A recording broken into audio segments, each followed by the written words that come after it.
Hi, this is Jeff Coronado on behalf of JCSC, and this is a session in Bridging the Gap. So for those of you who are unfamiliar with sessions of Bridging the Gap, please go to the introduction, go to the JCSC LLC YouTube channel, and there you'll see our introduction, and that'll give you a good idea of what we're about, what these sessions are about, the purpose for them. So you'll probably find it helpful.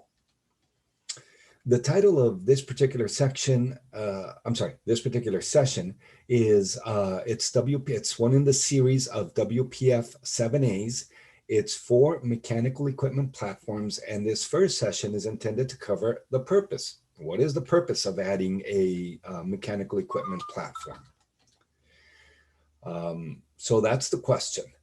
Why do we add mechanical equipment platforms to support mechanical equipment on rooftops?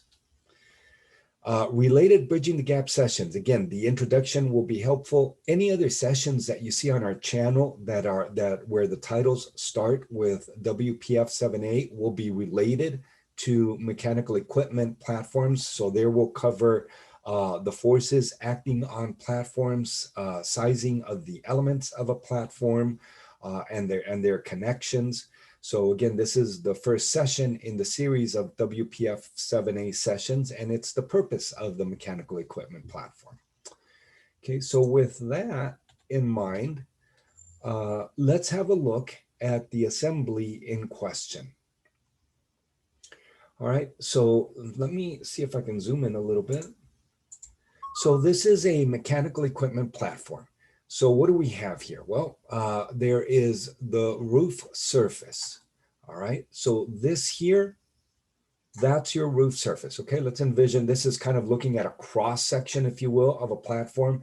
So that's our roof surface. The rafters that support that surface, that's each one of these elements here. These are roof rafters, and they're supporting the roof. Okay. We have the platform surface. So the platform surface is right here. That's our platform surface. So our mechanical equipment would sit right on top of this surface. So that's where we would put the air handler. Now between the surface, okay, so between the surface, which is right here, the surface of the platform, and the surface of the roof right here, we have to bridge that, right? We have to bridge that. So that's this. The way we do that is with 2x-shaped members. All right, so let's see here. So those are the 2x-shaped members. So that would be this here, what I'm shading in red, is the 2x-shaped member. All right, so we would put 2x-shaped members on top of the roof surface, and then on top of those 2x-shaped members, we would put the surface on which the air handler goes.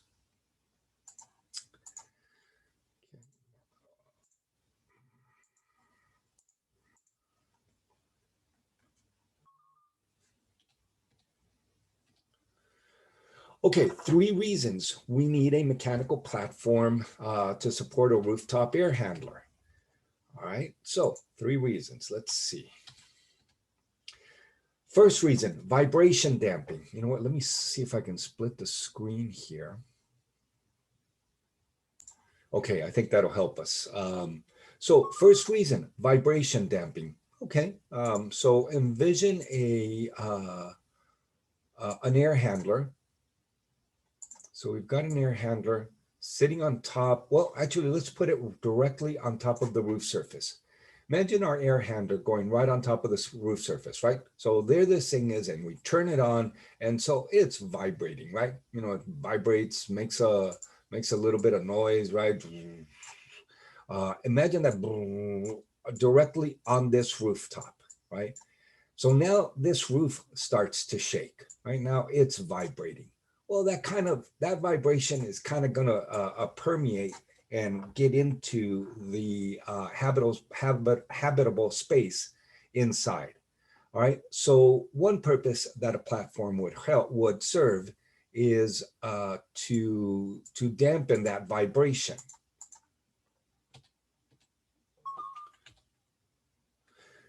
Let's see.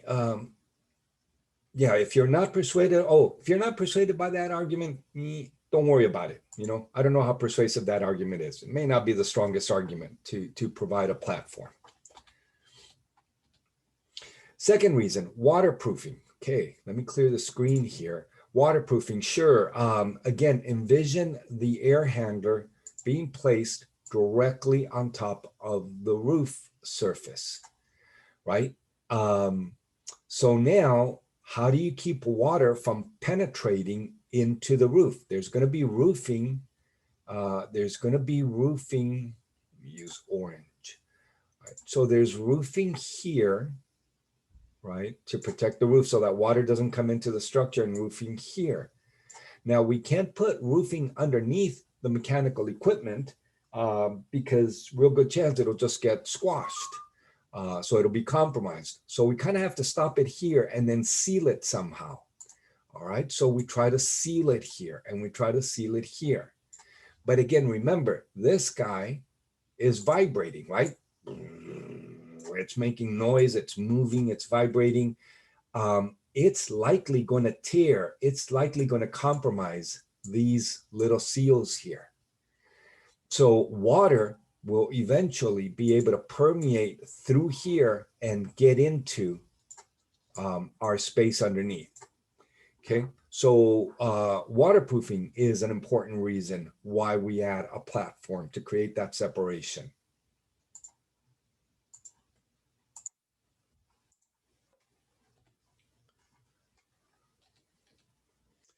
The third reason, to create a level surface. Absolutely.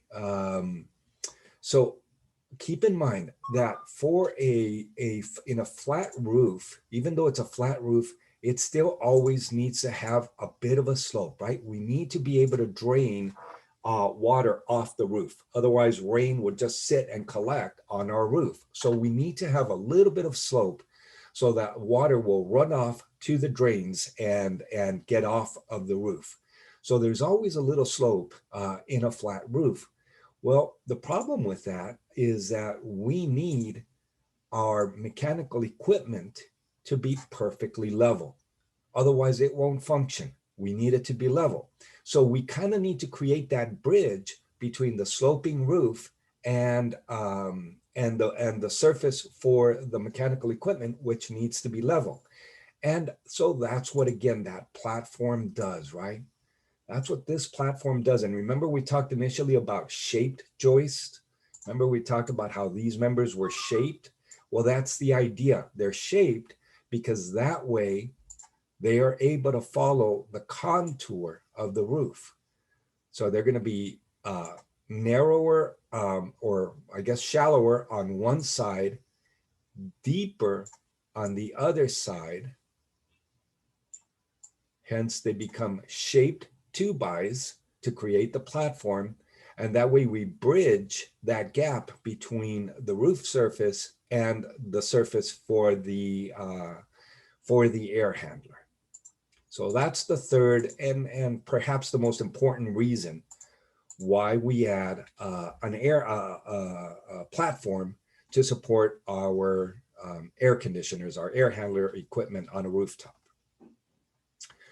Okay, so that concludes this session of WPF7A. This was what the purpose is of a mechanical equipment platform. Again, related sessions in Bridging the Gap would be the introduction, which you'll find helpful if you're not familiar with what the sequence of Bridging the Gap sessions is about, as well as any other session that starts with WPF7A. All the WPF7A sessions will be related to mechanical equipment platforms. In particular, the next one, WPF7A2, will be regarding corner weights. Okay, so go to that one if you want to know about corner weights. With that, clear the screen here. appreciate if you give us a thumbs up if this information was helpful to you.